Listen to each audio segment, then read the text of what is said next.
Eva Joly. Rachid Dati, député européen. Danny Cohn-Bendit. Je m'appelle Yves Cochet. Harlem Désir, député européen, élu de la circonscription Île-de-France. Je suis Marielle de Sarnez. Marielle Gallo. Philippe Juvin, député européen de l'Île-de-France. Je m'appelle Pervenche Pérez. Patrick Le Yarrick. Jean-Jacob Bicep, bonjour. Je m'appelle Constance Legris. Je m'appelle Jean-Marie Cavada. Je m'appelle Karima Deli, j'ai 33 ans. Je pense que la joie, c'est l'énergie la plus renouvelable et qui permet justement de la cohésion d'ensemble dans nos sociétés. Et pour moi, le prix Nobel de la paix doit, en tant qu'ambassadeur de l'Europe, nous inviter à faire en sorte que, face à des urgences, notre rôle aussi, c'est de se battre pour que l'Europe soit plus douce avec notamment les peuples. C'est vraiment quelque chose qui, moi, me semble plus qu'important, et surtout de dire il faut arrêter de faire du haut vers le bas. Il faut que justement les peuples s'attachent à vraiment innover dans les idées, etc., pour porter cette Europe, parce que je pense que l'Europe se fera du bas vers le haut. Je crois que les pères fondateurs de l'Europe ont voulu, au lendemain de 3 catastrophes en 70 ans, dont la dernière fut la plus horrible, je parle de la Deuxième Guerre mondiale, imposer la paix sur le continent européen, et notamment aux frères ennemis qu'étaient l'Allemagne et la France, au moyen de quelque chose. Et quel était ce moyen ? C'était la prospérité économique et le partage énergétique. Et il faut bien remarquer combien cette démarche fut un miracle, parce que imaginez que 4 ans seulement après la fin de la Deuxième Guerre mondiale, on a mis des gens autour de la table alors que la haine était absolument insurmontable pendant des siècles et que la dernière guerre avait été le sommet de l'industrialisation de la mort, des camps et de tout ce que nous savons comme horreur. Eh bien, ils ont réussi par un miracle de volonté politique à imposer l'idée que désormais la paix régnerait, que nous allions contrôler la bonne vie, le bon développement de cette paix jeune et adolescente par la prospérité économique. Je voudrais que nos concitoyennes et nos concitoyens soient conscients du fait que le Parlement européen est devenu un lieu de pouvoir au bon sens du terme, c'est-à-dire un lieu où se prennent des décisions importantes pour leur avenir, l'avenir de leurs enfants, mais aussi pour leur quotidien. Et donc je voudrais appeler nos concitoyens à s'intéresser d'un peu plus près peut-être qu'ils ne le font pour l'instant aux travaux du Parlement européen, s'intéresser à leurs députés européens, ne pas hésiter à les interpeller, à aller à leur rencontre, à leur demander de rendre compte, à, je dirais, s'insérer dans un dialogue interactif et pleinement démocratique avec leurs représentants au Parlement européen, et à prendre conscience du fait que ce Parlement européen étant devenu un lieu de pouvoir, un lieu où se prennent de plus en plus de décisions importantes, il est urgent que nos concitoyens s'y investissent plus, et de ce fait s'intéressent pleinement, par exemple, à la campagne électorale européenne qui s'approche. Les prochaines élections européennes devront se tenir au printemps 2014. En fait, ce qui se passe, c'est ce que j'appelle le déficit de démocratie. Le député européen et l'ensemble des institutions européennes apparaissent très lointains à la population. Donc, c'est une question de perception du travail. La manière dont s'est construite l'Union européenne jusqu'à maintenant n'a pas permis aux citoyens de s'emparer de la question européenne réellement. C'est-à-dire qu'on n'a pas eu une vraie constituante avec une population qui participe à la constitution, à l'écriture de cette constitution. Donc il y a un vrai débat de fond sur l'Europe. Il y a des choses qu'il faut changer. Par exemple, nous le disons depuis longtemps, par exemple pour les élections européennes, il faut des listes transnationales. Il faut des partis transnationales qui sont à l'échelle européenne. Toute personne sensée, quelle que soit son opinion politique aujourd'hui, est contrainte de constater que cela ne marche pas. C'est que l'Europe par elle-même est en crise, mais l'idée européenne est désormais en crise. Il n'y a pas de vrai projet européen, et donc à partir de ce moment, il n'y a aucune adhésion évidemment des citoyens. Il y a au contraire du rejet. C'est une Europe de la défiance et une Europe où se développe à partir de cette défiance, des nationalismes, des extrémismes qui sont extrêmement dangereux. Parce que croire que c'est en se divisant qu'on va s'en sortir, c'est faux. C'est une Europe solidaire, dans un monde beaucoup plus solidaire, à inventer. Mais l'Union européenne, si elle en avait la volonté, elle pourrait jouer un rôle positif dans ce monde plus solidaire aujourd'hui, en cherchant des alliances, évidemment avec son Est, mais aussi avec le Sud. Ce qui se passe aujourd'hui dans le Sud, c'est-à-dire dans tout le Maghreb, le Macrèche, et surtout en Afrique, cet d'immenses projets de co-développement à faire ensemble, au lieu d'aller chercher un vulgaire marché transatlantique où on va ouvrir toutes les barrières douanières pour laisser les multinationales nord-américaines et les banques nous dominer.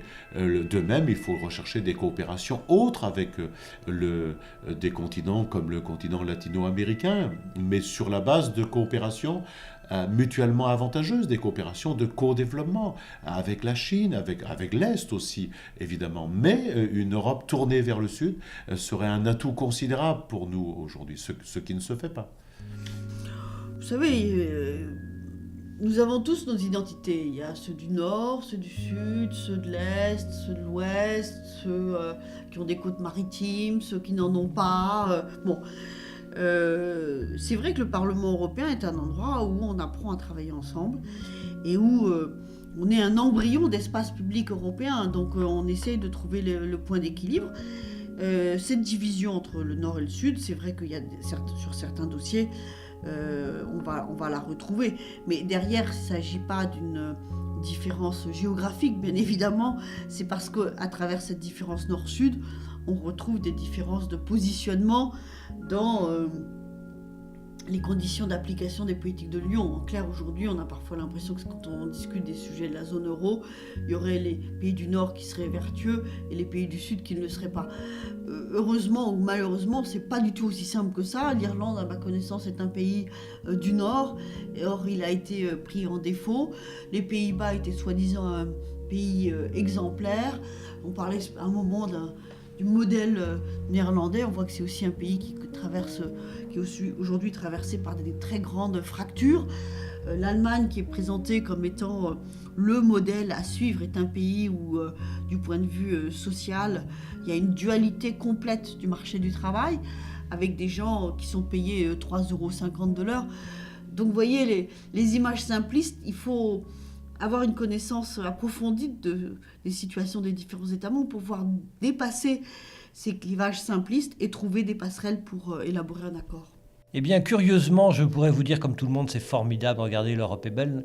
En fait, j'ai été un peu amer de cette décision parce que tout de suite, je me suis dit, au fond, qui va aller récupérer le prix là-bas ? Et l'Europe n'a pas été fichue d'envoyer une seule personne, il a fallu qu'on en envoie 3. Et c'est tout le problème de l'Europe, c'est que l'Europe n'est pas lisible. On ne sait pas qui est l'Europe.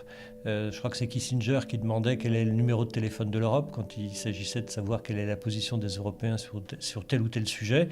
L'Europe n'a pas été fichue d'envoyer une personne qui la représentait.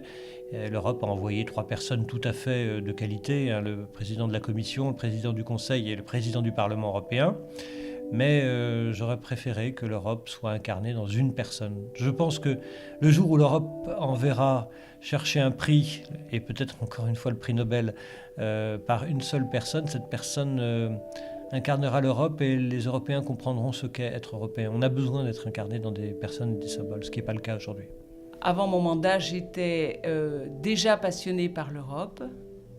J'y voyais beaucoup d'avantages.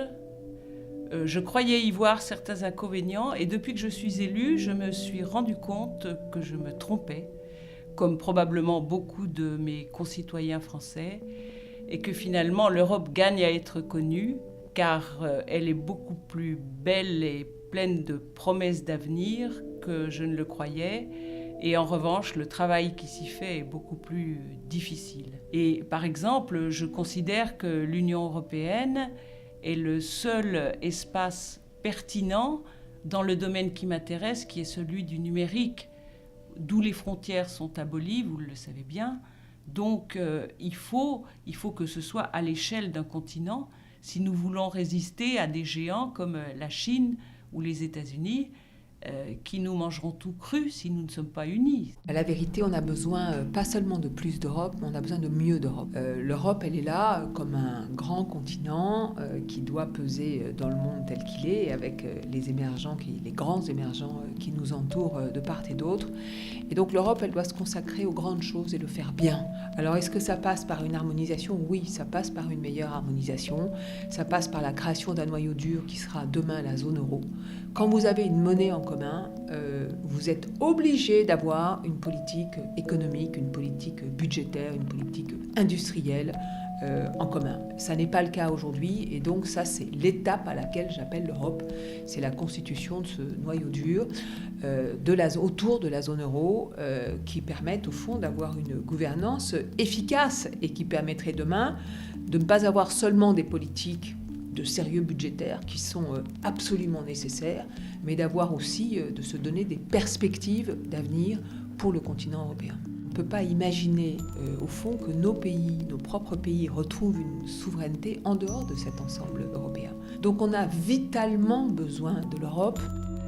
À partir du moment où on a un espace économique, un espace monétaire unifié, nous devons aller vers plus d'harmonisation sociale, évidemment, là encore, pour éviter une concurrence déloyale, un dumping social, et plus d'harmonisation fiscale, que des entreprises ne délocalisent pas parce que dans certains pays, on leur ferait payer moins d'impôts. Ça a été le cas avec l'Irlande, qui a attiré comme ça beaucoup de sièges sociaux, et on a vu, au moment de la crise, la fragilité de ce modèle de développement.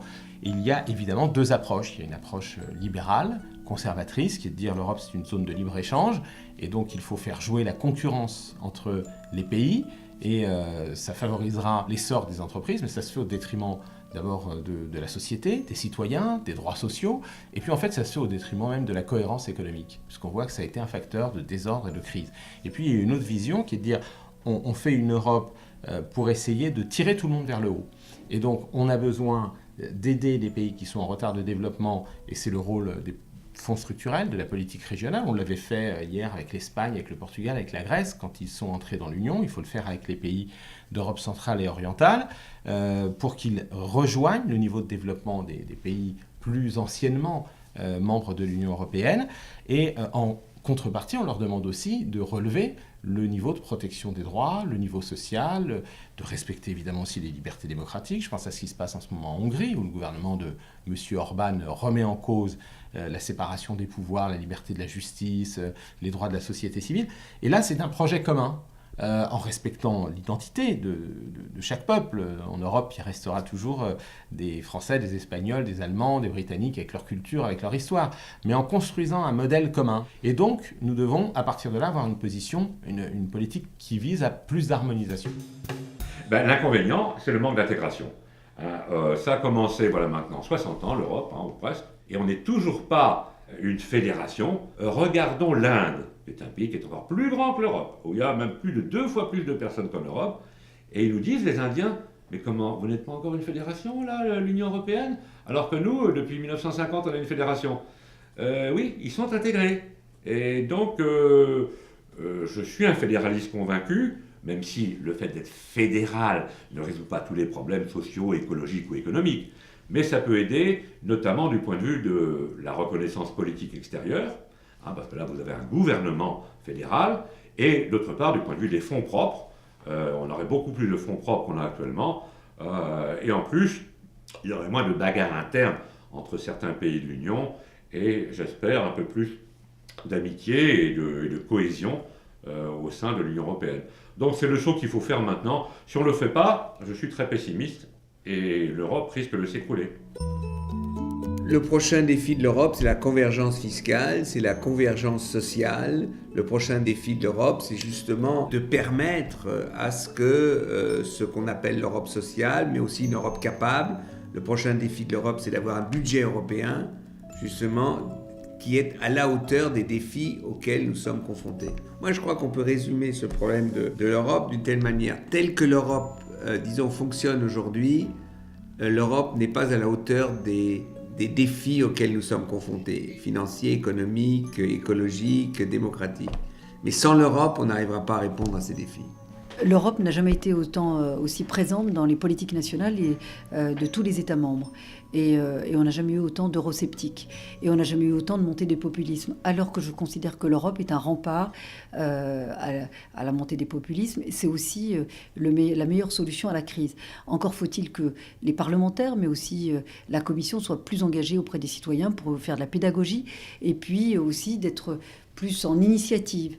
Et moi, je sais que sur mon mandat, j'ai beaucoup déploré la faiblesse de la Commission européenne sur ce mandat. Je ne crois pas que ce Parlement européen soit, comme on l'a dit, le Parlement du compromis, du consensus. Je ne crois pas. Je crois beaucoup que c'est des rapports de force et un petit peu, je ne vais pas dire la loi du plus fort, mais en tout cas le rapport le plus fort sur les dossiers. Et ceux qui l'emportent, c'est ceux qui sont effectivement très présents sur les questions européennes, mais ça ne veut pas dire très présents au Parlement européen. Le point positif qu'on ne peut pas oublier, c'est le projet de paix. C'est aussi les valeurs que nous portons, les valeurs d'égalité, les valeurs d'égalité entre les hommes et les femmes. On ne se rend pas compte, mais lorsque vous allez en Afghanistan ou en Arabie Saoudite, vous vous rendez bien compte que ces valeurs ne sont pas universellement partagées. Et donc, la promotion de nos valeurs démocratiques, qui sont porteurs d'espoir pour un futur meilleur, c'est pour moi ce qui est le plus précieux. Le défaut de l'Union européenne, c'est encore de ne pas être véritablement démocratique. Nous y travaillons. Nous défendons le pouvoir du Parlement bec et ongle. Mais nous n'avons pas encore l'initiative des lois, par exemple. Le Parlement ne peut pas légiférer, ne peut pas prendre l'initiative. Donc ça, c'est un défaut, mais qui s'explique par la façon dont l'Europe s'est construite. Et donc, il faut travailler à rendre l'Union européenne plus proche des citoyens à travers le Parlement.